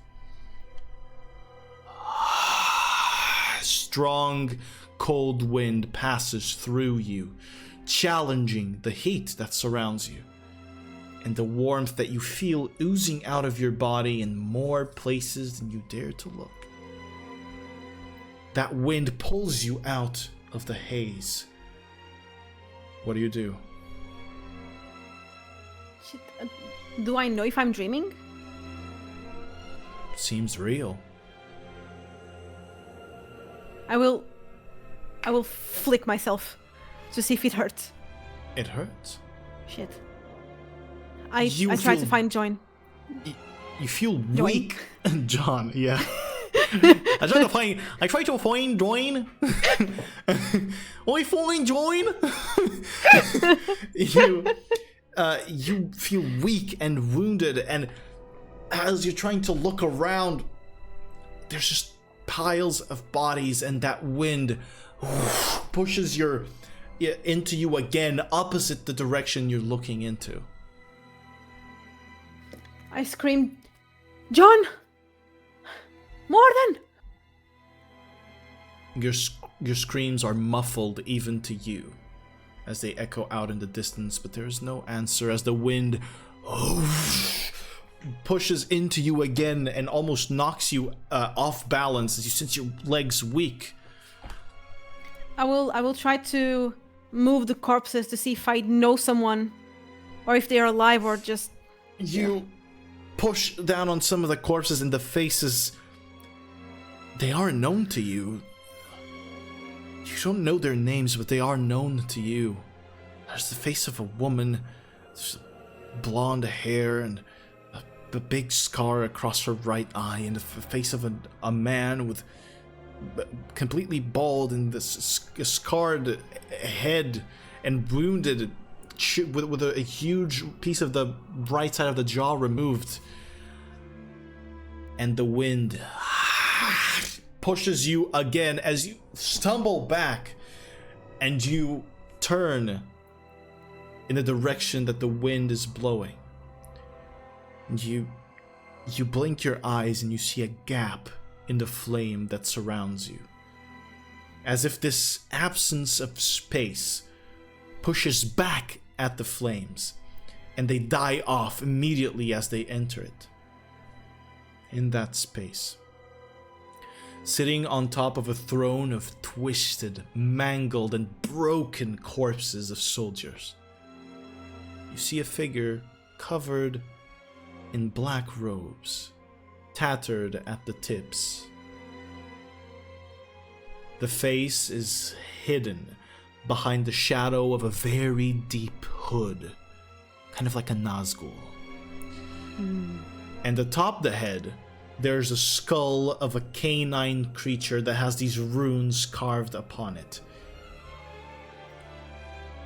2 ravens perch upon its left shoulder, while one perches on its right.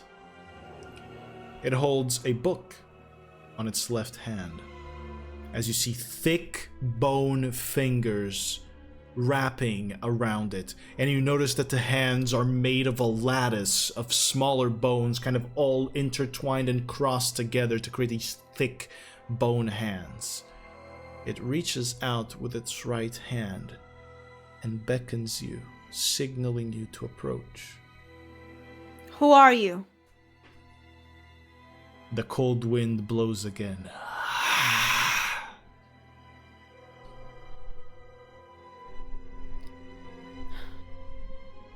I'll stay where I am. The creature stares at you and beckons you again. What do you want from me?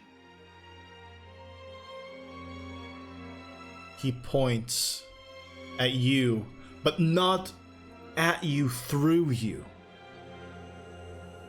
And as you look down, you see a woman with the same red-colored hair as yours, the same freckles as yours, and it's the same armor that you now notice you have on you, dead on the ground, her face in shadow past the nose. And the creature beckons you again to approach. I will approach.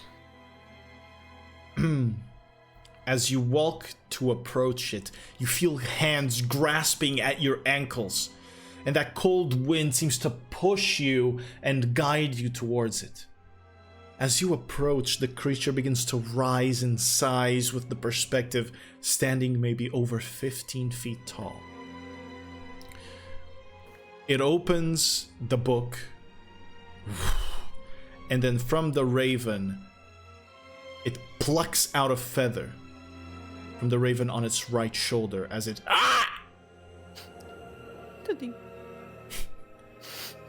It then approaches you, standing massive, the deep hood of immense shadow that you cannot see past, and it places the tip of the quill inside your neck. You feel nothing as he pulls it out, dripping in blood. He then writes on his book.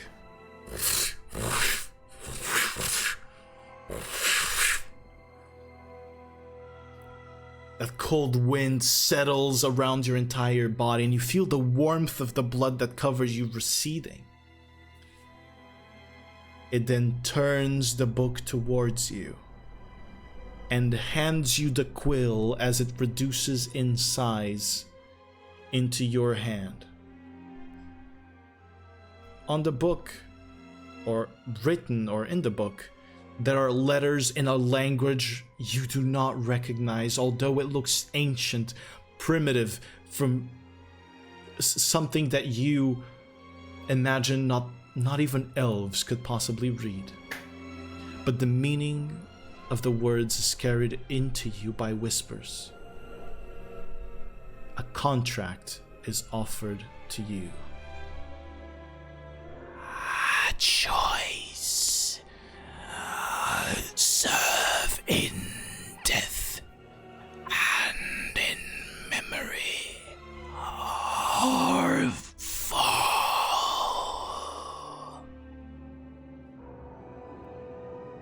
What do you do? Sorry, or fall? Or fall. You're forcing me to sign a contract? No answer. Doesn't answer. I will cast comprehend languages. You attempt to see access the little letters. as you attempt to access your magic, your power that you had accessed before. It is not there yet.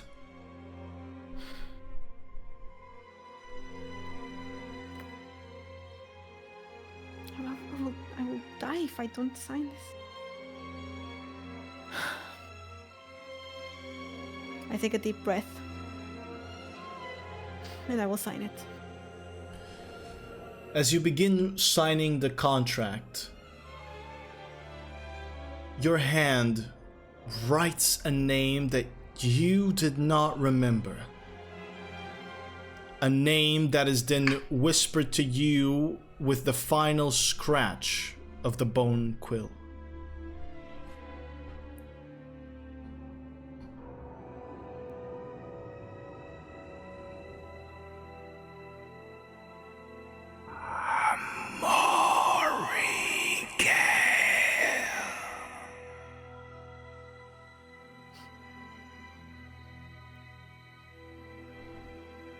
The creature leans back in his chair and closes the book.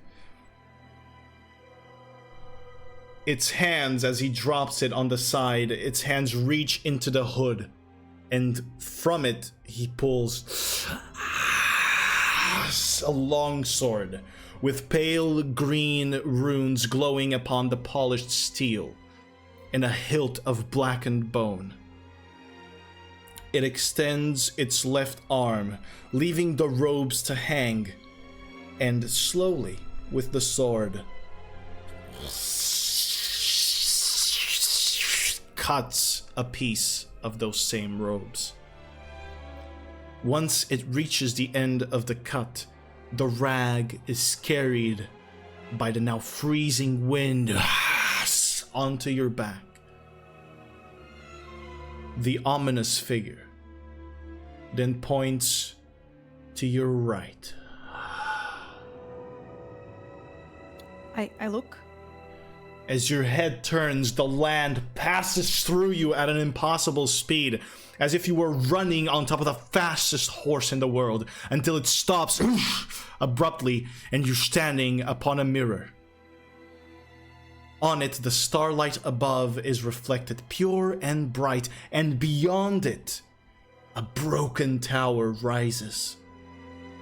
People in spectral forms and shapes walk beside you, clad in armor, in robes, with this sickly pale green coloration to their form. And as you look down to see yourself reflected on the mirror, you fall into it and you wake up back in camp. And as you do, and you look at your hands, you see these fractures upon your skin of pale green that emanate this dull glow.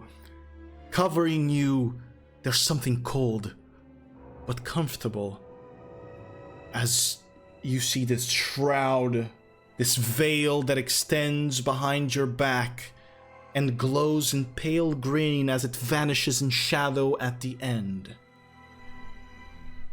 Gael, you have leveled up to level 3, and you have a new form that I can show chat right now, as first I change.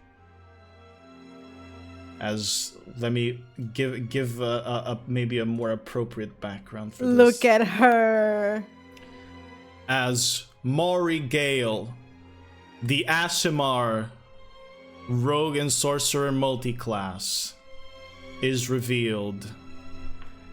And with this level up, that is where we're going to end tonight's episode of Memoria Mortis. So, very cool. That opens up for the section. That opens up the section of Q&A for chat to ask and for discussion. And we are going to handle this level up, honey, right now, so that people understand how a level up functions. But before that, I need you to add an item to Gael, or to Mori Gael. I need you to add the Shroud of the Pale Angel.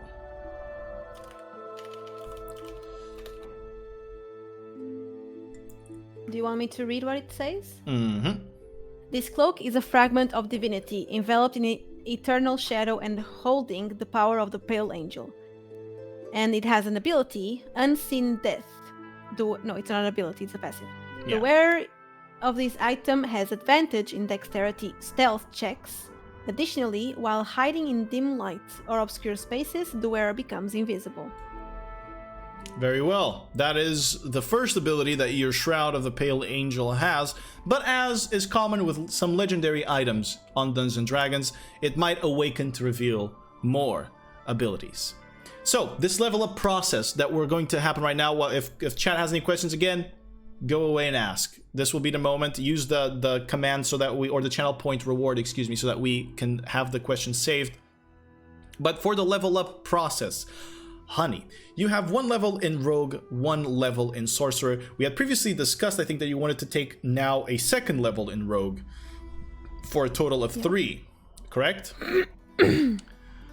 All right, yeah. So taking a 2nd level in Rogue, as you take that 2nd level, tell us, what is revealed to you? What options are shown? Okay, wait a bit. So I will put level 2. And it doesn't appear anything else. Wait. Oh, I have now Cunning Action. Starting at 2nd level, your quick thinking and agility allow you to move and act quickly. You can take a bonus action on each of your turns in combat. This action can be used only to take the dash, disengage, or hide action. There we go. Cunning Action, an ability from that rogues do have and do get at level 2. Extremely useful. Since rogues cannot, well, tendentially they cannot attack more than once per turn.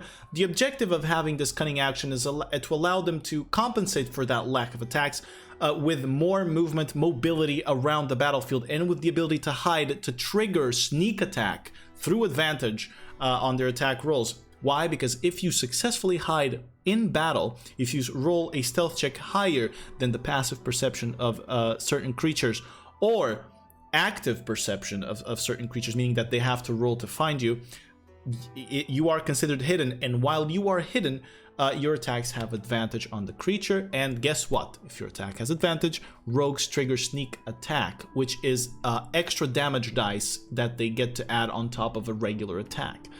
That is exclusive to rogues, hence Cunning Action being a very useful ability to have. So now I can add a 1d8 for the HP. Correct. So as all classes in Dungeons and Dragons, there are hit dice that are specific to those classes. These hit dice are the dice you roll to add to your max hit points when you level. So at level 1, technically what should happen is you get the maximum value of that dice, so in this case 8, plus your Constitution modifier, and then on level 2, you then roll 1d8, and then on level 3 you roll another d8, and you keep adding these, and the Constitution modifier keeps getting repeated on per level as well. So that's kind of how the hit point maximum works here for D&D. In Gael's case, she has extra she has a level in sorcery, meaning that one of her hit dice has been 1d6 instead of a d8. But nonetheless, she gets an extra d8. How much did you roll? 4. 4, so that's perfectly average. What's your max hit points? Now I have 28 hit points. 28 hit points, there we go. So as she levels up, she's going to gain more feats, she's going to gain new proficiencies, she's going to gain new abilities, and every time she does level up, we are going to go through whichever things that she gains. It is that she gains, so that you guys can get caught up to speed on all of it. Specifically at 3rd level of Rogue, she is also going to unlock her Rogue subclass, which is the Roguish archetype. Either way, that was great. Good job there. That today, was cool. Today, honey. That was awesome. The battle was kind of confusing at first, but you found your footing eventually. Yes. But it's tough. It's tough to, battles are tense. There's a lot. It's really hard to picture. Yeah, there's a lot of a lot of chances that you get hit, right? And you were at 8 hit points, so there's extra pressure to picturing it. Yep. But still, you did pretty well. I gotta say that was a lot of fun. I was actually thinking, and I think it was mentioned in chat. I was actually thinking that you would take on the uniform of some of the guards to try to mingle into the battle. Into the... Oh, I completely forgot about them. I that didn't cross my mind. Yeah, but that's fine. Again, for anyone who's watching, like, these things are super obvious, right? Or they look like they're possibilities, but when you're playing, like, even me as a DM, when I rewatch the episodes, there's certain shit that I do. Like, for example, now in hindsight, there's parts of this episode that I wished I had spent more time in, right? But when you're in the moment and you either want to, as a DM, get things moving, or as a player, you want to not die. Yeah, I was at 5 HP. Yeah, so. It's tough to, like, think completely clearly, because you obviously are attached to the character and you have some personal investment in it, you know. It's like you're playing a ranked in any game and you're constantly in promos. That's kind of, you know, that's the similar level of pressure running at 5 hit points in an enemy fortress. But yeah, you're constantly at the last game of the promos. Exactly. Well, there we go. We have a question here from Bitta, who is asking, could you say role-playing can be like acting? What do you think, honey? Yeah, you need to act like the character, and the more you know about the character, the more natural it comes out. So yeah, on the other campaign we are doing, where I play as Violet is nothing like me, because I'm me, and Violet is very serious. She's very professional. She doesn't make jokes, and I need to act like her, so it's pretty much like acting, because I need to be someone else. Yeah, it is kind of more, let's say, well, I wouldn't say unprofessional, but like, we play it in a sense of, you know, playing around with friends.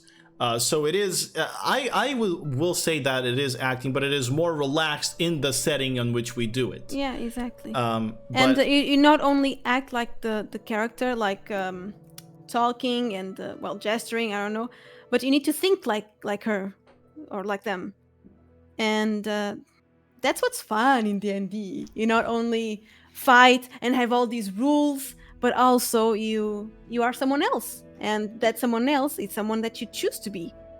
So there you go. And if you are looking to sort of get into that, and you find some trouble in the roleplay aspect of the game, it would be some advice that I would give for the people that find trouble in that. And I myself find that trouble, and sometimes I have to apply this my own advice.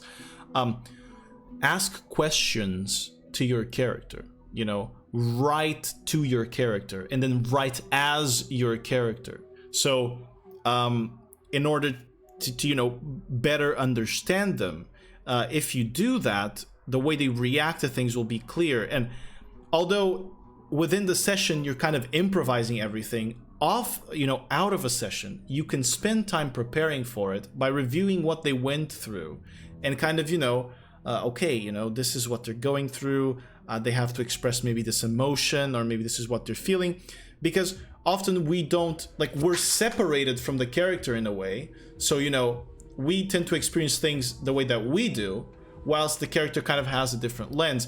And that would be the equivalent in acting of having a director, and having someone read the script with you and kind of teaching you, hey, so this is where the character is coming from. And that may help you if you want to get to do that. Even in writing, that helps you. So yeah. All right, there's another question. You can say that's why it's important to have some background written by you or the player itself. Definitely. I think Mizzy can tell you the difference that background makes. Yeah. Well, before I played Violet, I played Tuna. And although I had the background, like the general background of the character written, I didn't have as much detail as I had for Violet. And you might say that if you're acting like try hard acting, it could not be fun because, well, you need to play a character, but it's actually it's a lot more fun because, well, it's like you're in a group of friends that all of you are not you. You are someone else, and getting out of character inside the game, it's kind of, I don't know, if it feels off. And it happened to me with Tuna because I killed a kobold and I didn't want to kill him, and but everyone was taking so long and I was so tired that day, and I just wanted to move on with the story.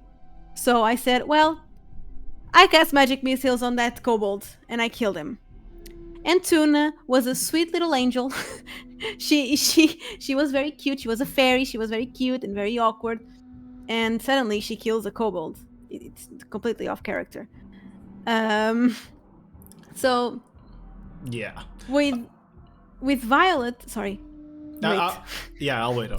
Okay, so with Violet, everything I do is in character because I wrote a full-on page with the backstory, with her background, with how she feels, and every time a session ends, I kind of ask the character, "How do you feel about that? How do you feel about your daughter?" And things like that. So I think it's way more fun when you full enter the character. Yeah, so the background, as a DM, I noticed immediately the difference between a player that puts time into their background and someone who doesn't. Because the background of a character is what they fall into. You know, it's the decisions that they make or the baseline that they act as when there's nothing else at stake or when the stakes are really high. That being said, one should never stand too close or too afraid, or one shouldn't be too afraid of moving and veering off in a different direction. The character is yours. At the end of the day, it can make different decisions. You can take it in whichever direction you like, and that is important to remember. If you just stay in the same level of the background, your character never develops, and it ends up being boring for you as well. But moments like this, like the Tuna moment from campaign 1, are moments that are like a complete 180 shift in alignment, in the alignment of the character. These were weak kobolds that were feeling threatened and were just defending their own home. And they were afraid. And they were afraid of the group, and Tuna just, yeah, fuck you, and boom, it exploded them. Or exploded one of them. So, you know, it's again, those 180 shifts tend to happen because maybe you don't have the sure footing of that background to kind of fall into. And Tuna was very much the character that is most similar to how Mizzy acts herself. So yeah. What happened to the campaign? Well, the campaign moved on. It was just what happened was the excuse that Mizzy used was that Tuna was hungry, yes. And so it was that whenever the fairy was hungry, she would commit immense acts of violence. So it was a good spin. She later ended up dropping a 9th level fireball, which is max level spell, by the way, a 9th level fireball on the middle of a street, and blew up an entire building that then crumbled on top of innocent people, almost killing a child. I didn't know about the child, though. I panicked. I mean, Tuna panicked. And we just wanted to kill the guy and the big wolf that was beside him. Yeah, she did kill the wolf, the giant dire wolf, and she did kill the guy. But yeah, it was some tough circumstances. That is on YouTube, by the way, somewhere on campaign 1. Yeah, that is what happens when you don't have like the baseline of background to fall back into.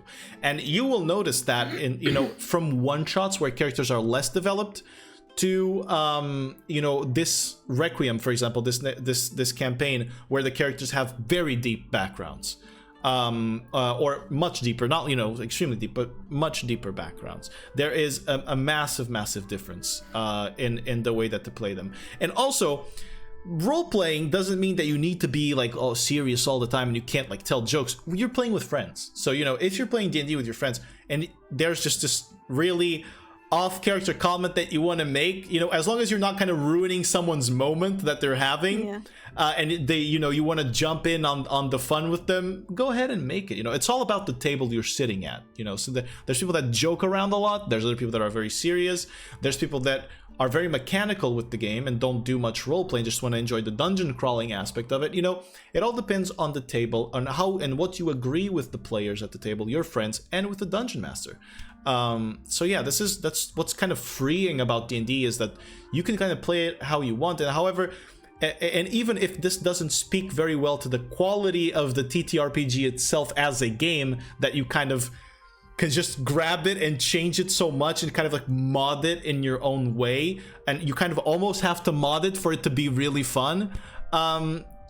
It does, the game still does give you kind of the basic structure to explore these things. And although we are doing it online, it does really feel like you're just hanging out with friends, and when we're playing on Requiem, we're just hanging out with friends and playing a game. And here it feels like I'm hanging out with my girlfriend and playing a game. And it's although it is tiring to prepare, whenever we are playing, it's fun and it's a good time. But yeah, that's what I gotta say regarding the background.